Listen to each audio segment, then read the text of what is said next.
Achari masala makes this stir-fry taste super special.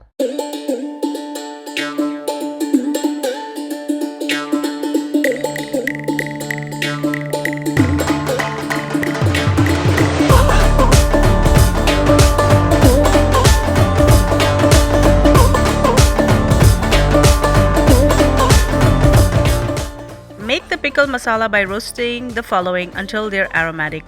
100 grams of mustard seeds or rye, 50 grams of Fenugreek seeds or methi, 2 tablespoons of Fennel seeds aka saunf, 1 tablespoon of Nigella seeds also called kalonji, 1 tablespoon of Carom seeds or ajwain, and a quarter cup of curry leaves or curry pata.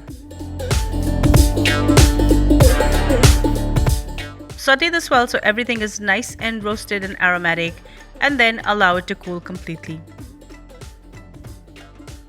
Once cool, transfer this to a food processor and process it. Add this to a bowl and then add in 50 grams of turmeric powder, 100 grams of red chili powder, 50 grams of salt, a tablespoon of Asafoetida or hing, 2 tablespoons of dry ginger powder, 2 tablespoons of raw mango powder, and a tablespoon of sugar.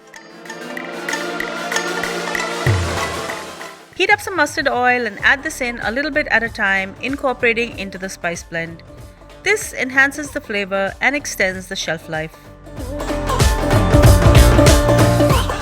Also add in a few drops of the juice of a lime.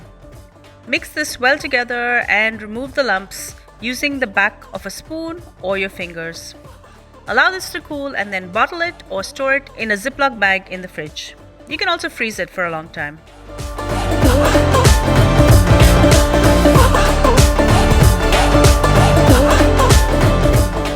Heat a wok or kadai and add some oil.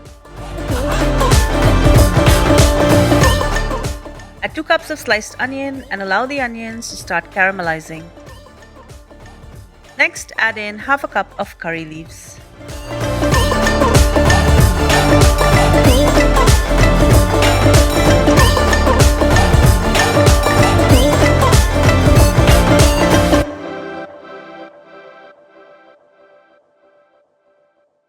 I'm also going to add in 1 Kashmiri Chilli. I just broke this in half.